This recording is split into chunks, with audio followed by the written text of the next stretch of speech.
Cuba, one of the largest and most intriguing islands in the world. And around every turn are amazing stories, shocking legends, and secrets waiting to be revealed. A perilous plot against the greatest enemy of the United States. This is not the first attempt that the CIA has taken to assassinate Fidel Castro.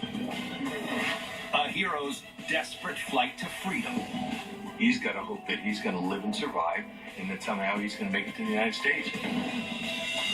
And a sacred miracle at the cemetery. It was a secret code. Amelia, wake up. Amelia, I'm here. These are the mysteries of Cuba.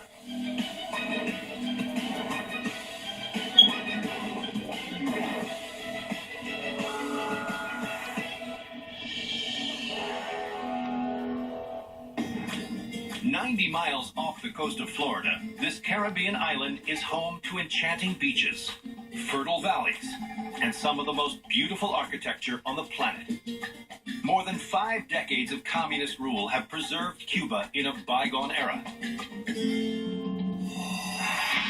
Today, it remains an enigma trapped in time. Nowhere is that more evident than in its capital city, Havana. The antique autos, the colonial architecture, the romantic streets. It's so easy to get lost in the allure of this city. But towering above the streets and alleyways is a far more modern structure. This is the Havana Libre Hotel. When Fidel Castro swept to power in 1959, he made this hotel the temporary seat of the new Cuban government. But not everyone supported Castro and his revolutionaries. And it was here that a sinister mission to eliminate the Cuban leader played out. What daring plot to kill off the most powerful man in Cuba unfolded within these very walls? "1959, Havana. Revolutionary leader Fidel Castro has led a successful military campaign to take control of Cuba. Fidel Castro is this larger-than-life figure. He's the leader of the revolution. He's moved an entire country.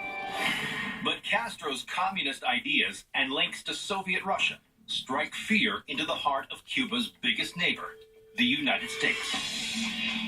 And as the socialist leanings sped up, the U.S. saw a greater sense of urgency in not only discrediting him, but assassinating him. They had already tried to give him an exploding cigar that could potentially kill him. There was a plot to put Valium salt in his shoes, which would effectively make his beard fall out. But none of these schemes have worked. So they come up with a new plan to take down the communist leader. The CIA focuses on the one person who can penetrate his inner circle: Castro's jilted ex-lover, German-American Marita Lorenz, who has returned to the U.S. She's scorned, she's hurt. The CIA realizes that she's vulnerable. They knew she was in love with him, and they talked to her about how he was not only a dangerous person, but he was also going to endanger the security of the United States of America. And they talked to her about how they needed her because of her intimate relationship with Fidel Castro to be part of their plot to assassinate him. Convinced that Castro presents a threat to the U.S., Marita accepts the deadly mission. The CIA knew that Fidel Castro was still held up in the penthouse of the Havana Libre Hotel.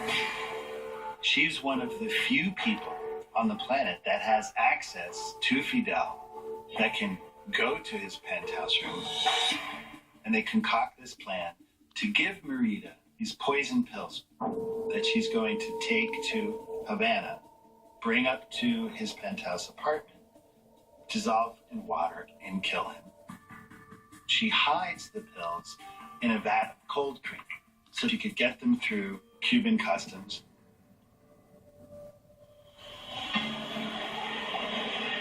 In January 1960, Marita arrives at the Havana Libre Hotel and charms her way past the guards to Fidel's penthouse.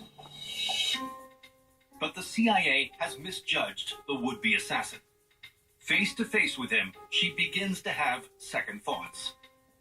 Of course, she's in the place where they shared so many intimate moments together. Marita's emotions get the better of her, and her plan starts to unravel. Her heart is racing. She's trying to pull the cold cream off the pills, and it's not working. Then Fidel walks in. Seeing the pills, he realizes that Marita has been sent to kill him. Fidel understands his power over people. He sees her, she's trembling. Castro reaches for his gun. Then he does something totally unexpected. He gives Marita his revolver. He says, "Go ahead, kill me. Take my life." This is Marita's chance. She drops the gun and falls into Fidel's arms. As Fidel suspected, she can't go through with it. Fidel forgives his former lover and allows her to flee back to the United States. Despite her failure to carry out the assassination, Marita remains involved with covert government organizations for nearly 2 decades. But this is not the last assassination attempt that the CIA plots against the Cuban leader. In fact, Castro eludes over 600 attempts on his life, including one in which a wetsuit is lined with a deadly bacteria.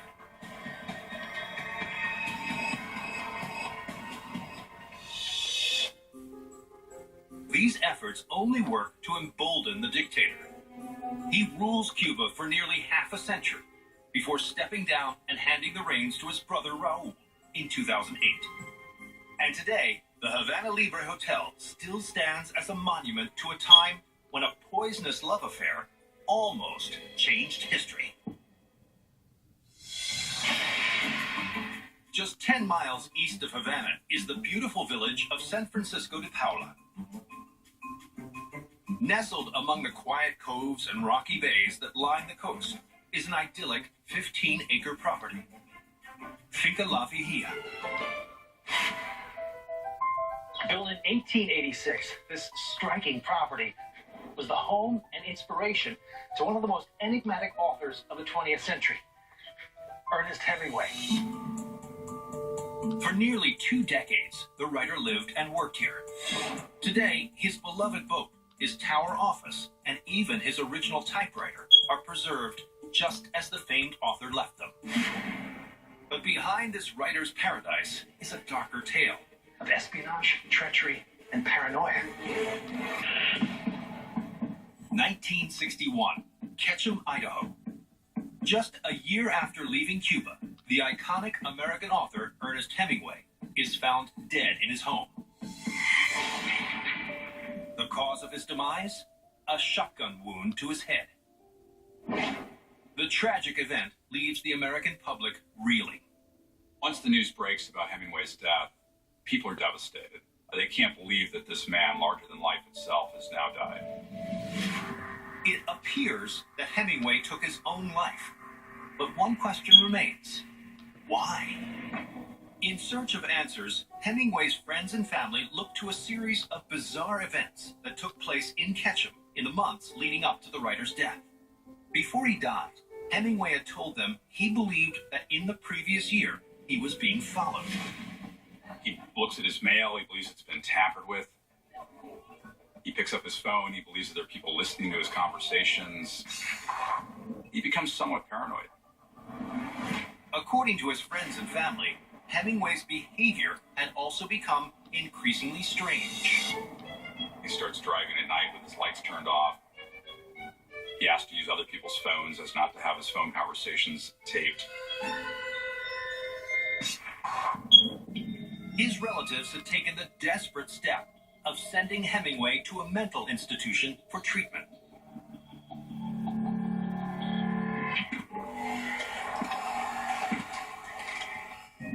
But to no avail. His paranoia continues, his delusions continue. he's starting to spiral down depression. It seems as if Hemingway's suicide was simply the result of the author slowly losing his mind.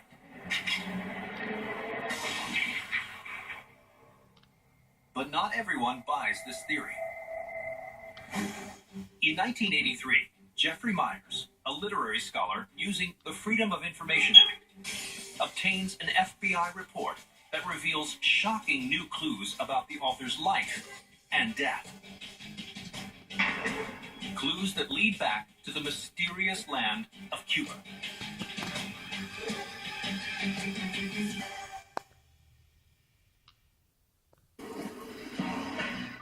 Investigating the life and mysterious death of Ernest Hemingway, a scholar named Jeffrey Myers uncovers a clue that could change everything we know about the iconic author.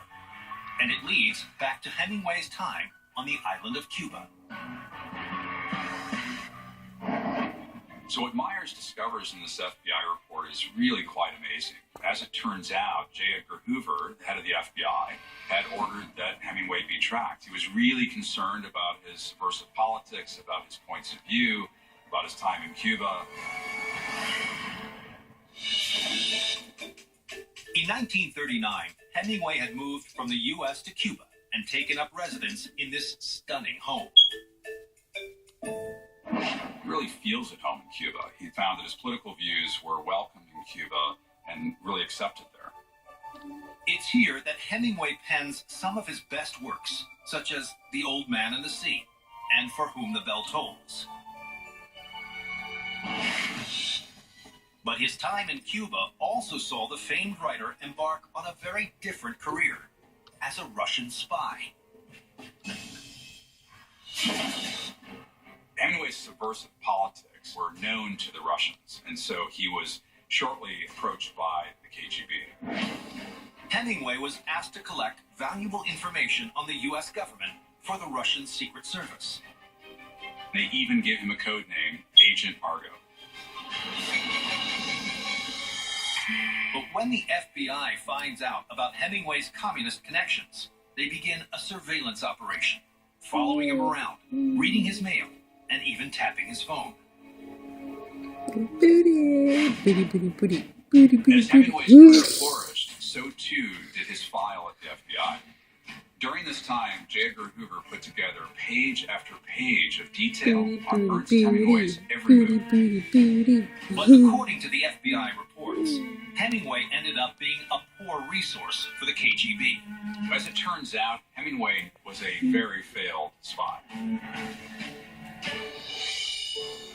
And in 1960, when Hemingway fled Cuba to return to the United States, the FBI continued to monitor him, right up to the author's final days. With this piece of information in hand, the mystery of Hemingway's death is solved. It seems that far from being paranoid, Hemingway was right. He was being watched by the FBI, and that is likely what contributed to his suicide. That ultimately pushes him over the edge.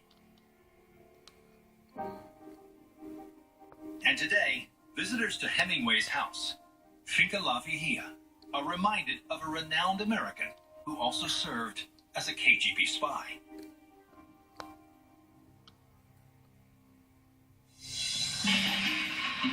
For nearly 5 centuries, the Plaza de Armas has been one of the main social hubs of Havana. The oldest public square in the city, this was once the site for military parades when Spain controlled this Caribbean island. But the Spanish might faltered when it faced the bold scheme of one American newspaperman hell-bent on making a name for himself. So what was his audacious plan? And how would it build an American publishing empire? 1896, Havana. The Cubans are in a heated battle for their independence from the rule of Spain, and the prisons are filled with rebels. One unlikely imprisoned Cuban revolutionary is 19-year-old Evangelina Cosio y Cisneros.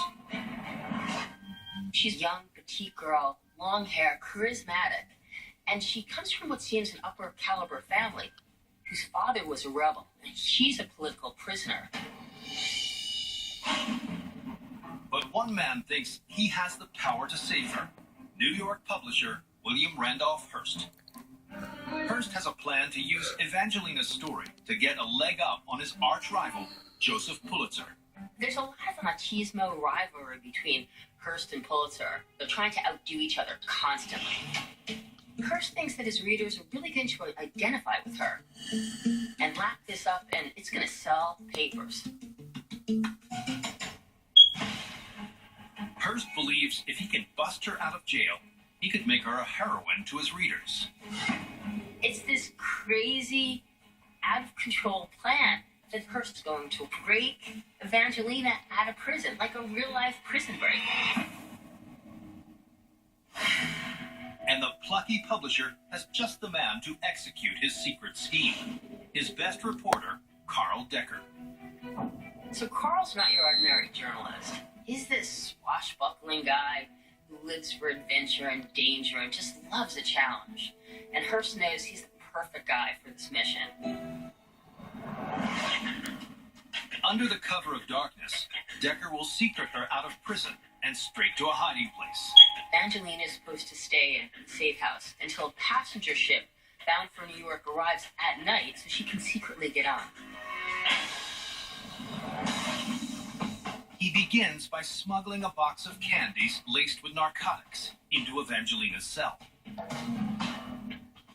And the night of the breakout, Evangelina's going to give them to her cellmates so that they're knocked out. A few nights later, Evangelina feeds the candy to her cellmates, while Decker and his cohorts work at springing her free. So in the middle of the night, Decker and his guys find a building that's nearby the prison. They go up to the roof, they shimmy across to the roof of the prison. They fall, they're going to die or severely hurt themselves.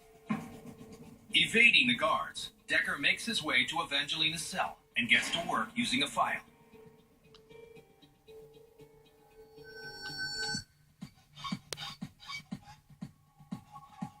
And they first try to saw off the metal bars. And amazingly, despite all of the noise of sawing and pulling, the Spanish don't hear it.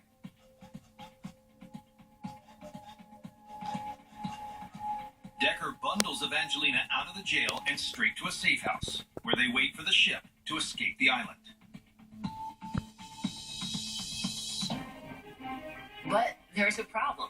The ship is delayed, and the police are scouring the streets for Evangelina. The plan to leave Cuba under cover of darkness is now out of the question.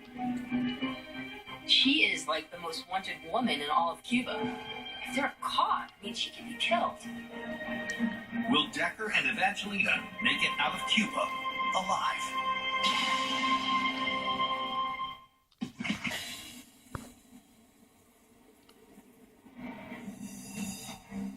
It's 1896. Intrepid reporter Carl Decker has just broken Evangelina out of prison, ensuring a heroic headline for William Randolph Hearst. But with police casing the city, he has to find a clandestine way for Evangelina to board a New York-bound vessel in broad daylight. So how will he do it? Things are clearly not going as they were planned. If they're caught, I mean, she could be killed. So they decide that they're going to disguise Evangelina as a boy because she's so small. With a fake ID in hand and a cigarette dangling from her mouth, they leave the safe house. People are looking for her, and she's still not safe. She's timid, she's scared, she doesn't know what her future holds. Decker leads the disguised Evangelina towards the docks, evading the authorities. And then walking in plain sight, she gets onto the passenger ship. Finally free, Evangelina heads for New York.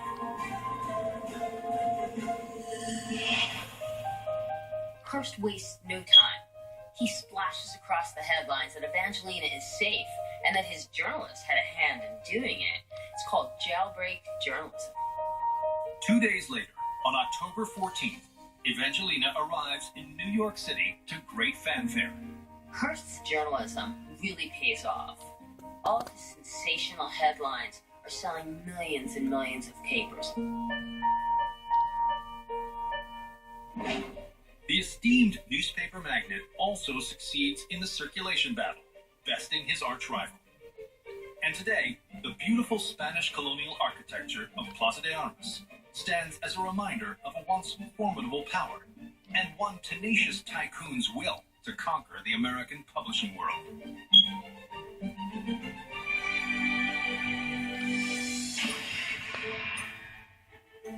In the heart of downtown Havana, the necropolis de Cristobal Colon is named for the great explorer.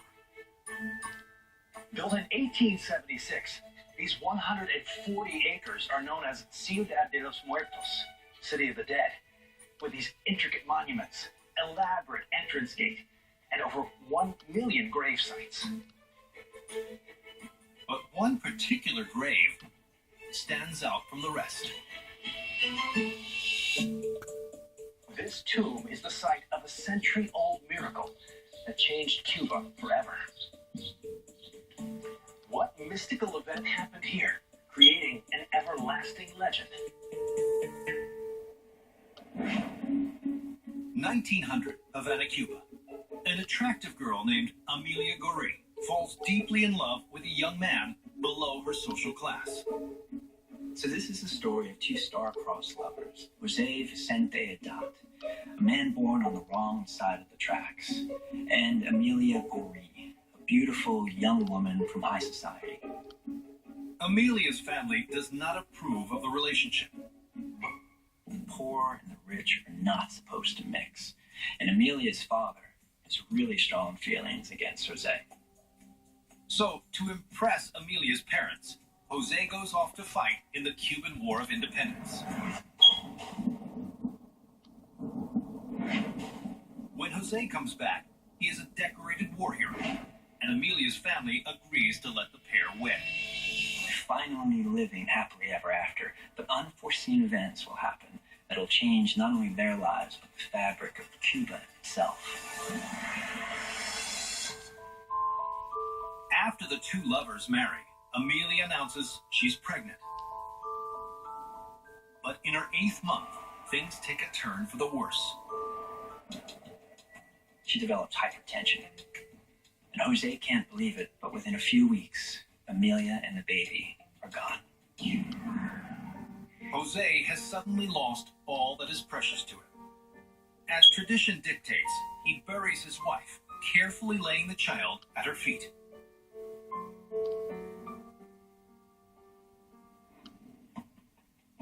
Jose wants to commemorate her in some way, so he hires a sculptor to create a larger-than-life statue of her that sits right next to the grave. The statue depicts Amelia cradling her baby in her arm, as Jose had always imagined she would in life. In his despair, Jose visits the tomb every day. There, he performs his own special ritual at the gravesite. He visits 3 times a day, each time talking softly to her. And he begins knocking with this brass ring close to her heart.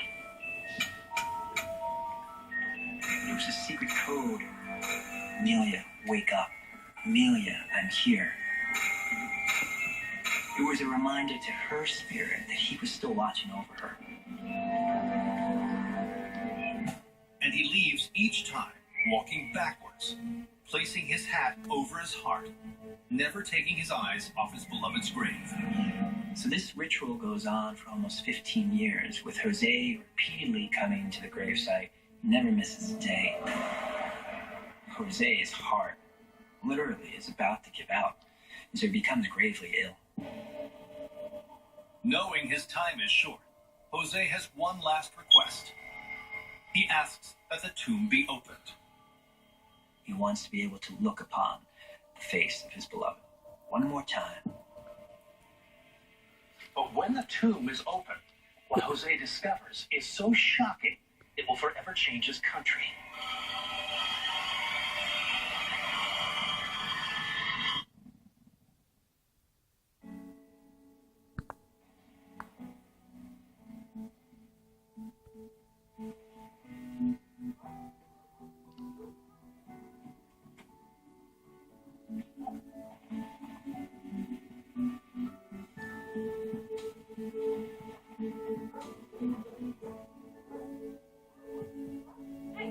adventure. It's in our DNA. The season of adventure sales event is happening now.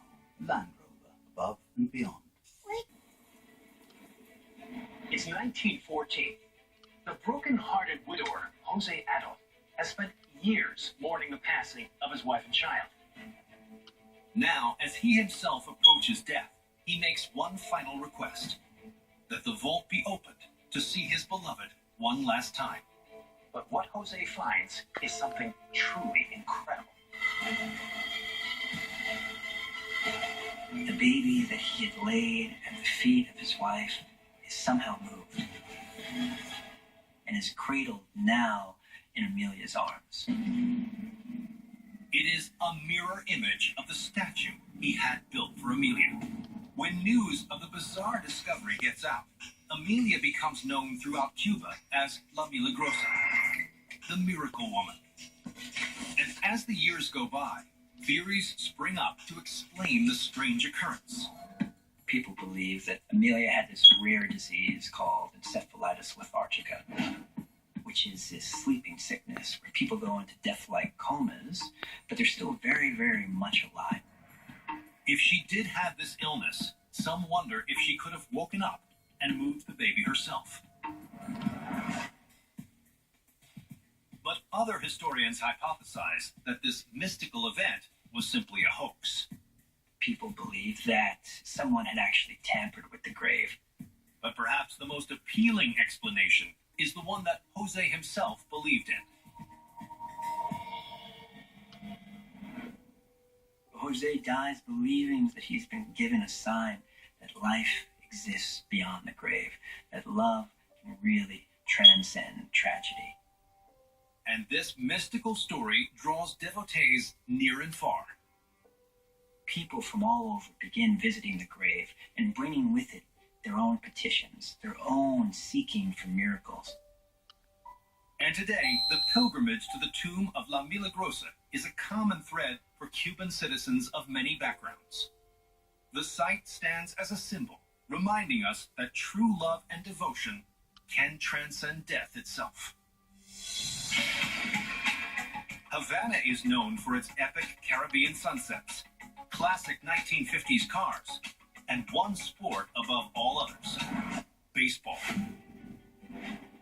The most hallowed grounds for the Cuban national pastime can be found here at Estadio Latinoamericano. This stadium is home to the Industriales, Havana's baseball dynasty, producing some of the most talented players in the world. These outfields are adorned with messages that invoke worker unity. But this socialist system turned on one of its own, a star pitcher who had made this stadium his home. Who was this baseball player, and what epic break for freedom did he make? 1995, Havana. Cuba is in the midst of a severe economic crisis, and people are looking to escape the country any way they can. It was just a terrible and a dark time in Cuba. But if there is one thing Cuba still has national pride in, it's baseball. Baseball to the country of Cuba is akin to breathing. It's part of the DNA. Two of the country's best players are a pair of brothers, both pitchers, who play in the Cuban National League. Orlando Hernandez is the greatest pitcher in the modern age in Cuba. He stops traffic walking down the streets. His brother, Levon, 10 years his junior, just phenomenal control to be able to put the ball exactly where he wanted it. Levon has big dreams of leaving Cuba to make a fortune playing baseball in the U.S. Levon gets the bug. I gotta leave. I gotta go. And speaks to his older brother to say, would you like to come with me? And Orlando, who was bound by family considerations and is quite happy, declines. Levon decides to take his chances. One day, while in Monterrey, Mexico for an away game, he defects. Before long, word spreads across Cuba that Levon has made his way to the United States and signed a contract with the Florida Marlins. Cuban officials are convinced Levon could not have escaped without help. And the authorities decide that he was in cahoots with his brother Orlando. Embarrassed by Levon's actions, the Cuban government retaliates against Orlando. Orlando is summoned here to Estadio Latino Americano. He's accused of being a traitor, never to play baseball again. It's obvious that Orlando Hernandez is being punished for the sins of his brother because Levon Hernandez has jumped the national team. Orlando is treated as an exile in his own country. He loses his baseball career, his home, and nearly everything precious to him. Orlando Hernandez is categorized as public enemy number 1. Professionally and emotionally bereft, Orlando lives vicariously, listening to his brother's success in American baseball on the radio. Levon Hernandez is 22 years old at the time in which he becomes the youngest pitcher to ever start a World Series game in 1997. And because of his great performance, the team wins the World Series and he wins the Most Valuable Player award. Levon's success triggers Orlando to make the hardest decision of his life. He too will defect, leaving his family behind, hoping to reunite with them later. Orlando decides, I've got to go. I have to take a chance and I've got to go. I'm basically a political prisoner. What do I have to lose now?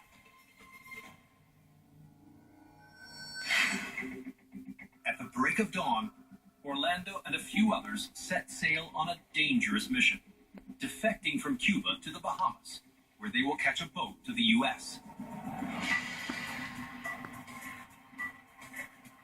He's got to hope that he's going to live and survive, and that somehow he's going to make it to the United States. They travel over 10 excruciating hours to an abandoned and desolate island near the Bahamas.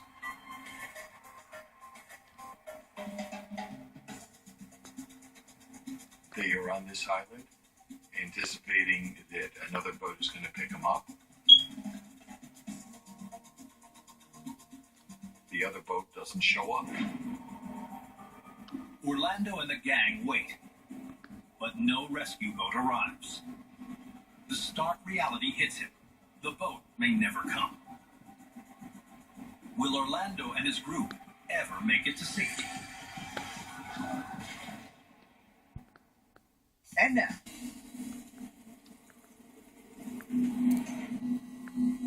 It's 1997. Cuban ace pitcher Orlando Hernandez and a band of fellow defectors are making a dangerous bid for freedom by sailing away from their homeland and headed for the U.S. So, can this baseball legend make it to the land of the free? They are on this island, anticipating that another boat is going to pick them up.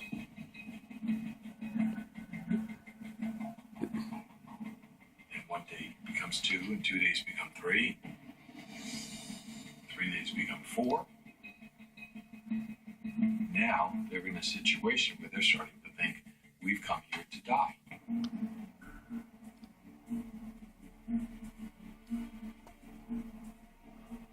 Then, out of nowhere, a Coast Guard boat appears on the horizon.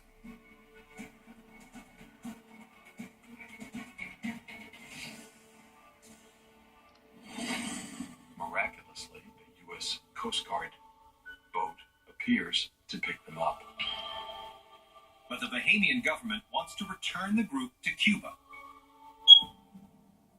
where they will go to jail or be executed. There are very few secrets in baseball, even around the world. When word gets out that one of these defectors is Levon's brother, Orlando, U.S. baseball teams begin to clamor. Soon, the New York Yankees offer him a contract and a chance to enter the U.S. The New York Yankees at that time were the center of the universe in Major League Baseball. And from the very beginning, he pitches very well. Looks like he has been in the major leagues for many, many years. In 1998, Orlando helps the Yankees win the World Series, and for his prize, he asks asks for assistance bringing his family to New York. That October, he is granted his wish. Today, this baseball stadium stands as a reminder of one superstar who risked it all to play the game he loved.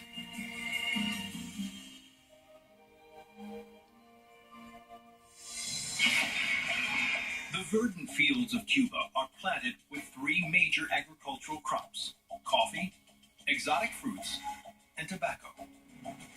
But back in the early 20th century, Cuba had almost an exclusive reliance on a single sweet product: sugarcane. And one Cuban locale more than any other is linked to the sugar industry. Once a boom town employing hundreds, now old smokestacks, scrap metal, and large blocks of concrete stand as reminders of its former glory. This is Hersheytown.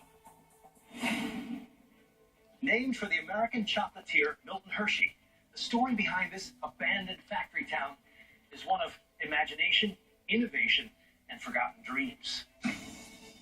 How did this place save America's favorite chocolate? 1916, Hershey, Pennsylvania. Milton Hershey has built a chocolate empire from scratch, and in the process, risen to fame and fortune. Hershey's milk chocolate is everywhere.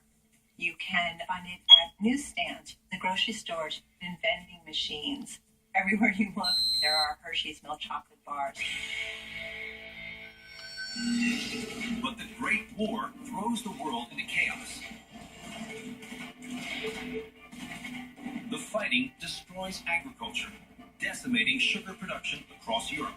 The world supply decreases by almost 20%. At the very same time, Milton Hershey, his business is growing and his demand and need for sugar is increasing.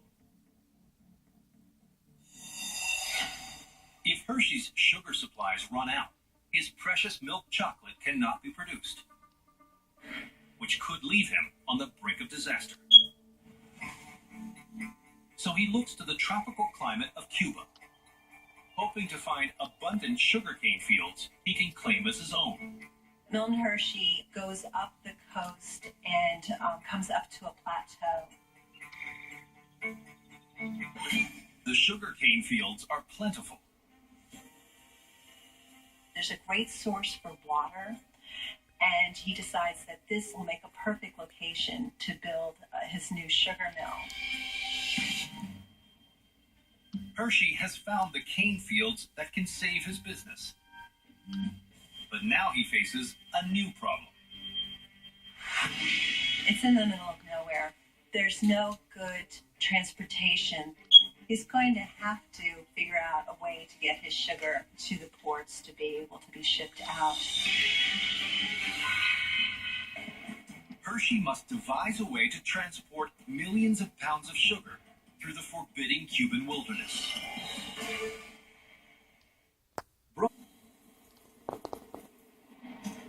It's 1916. Milton Hershey is on a determined quest to find a new source of sugar for his chocolate company, and he's found one here in the Cuban countryside.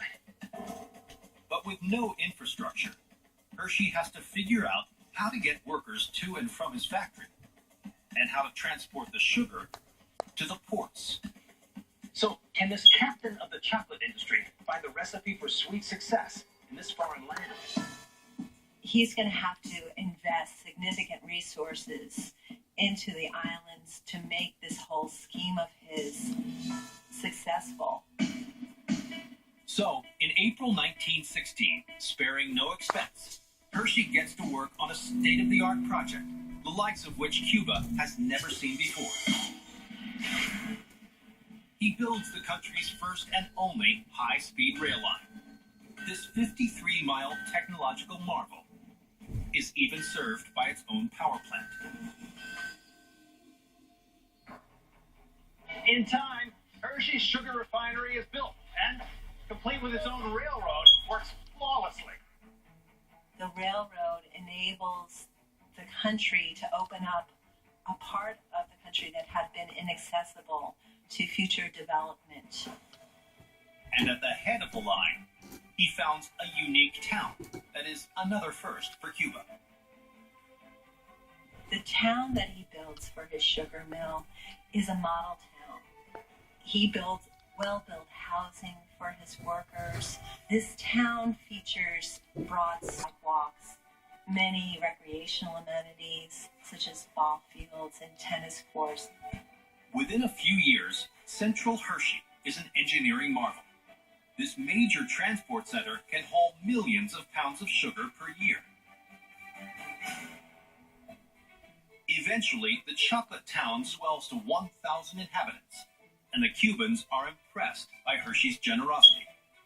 The town that Milton Hershey creates to support his workers in Central Hershey becomes a vibrant community. Stores, a movie theater, free schools for his workers' children, free health care for his workers. But the good times don't last forever. In 1959, the revolution takes over Cuba, and the industry is nationalized. When the sugar business fails, the property falls into ruin. And even though the train continues to run, the whole community falls into despair. Today, this shell of a once thriving sugar town is a memorial to a great American's quest for chocolate domination and the bittersweet rewards of ingenuity and benevolence. From a verdant vision to a vindictive vixen, a plagued writer to an impassioned pitcher. These are the mysteries of Cuba.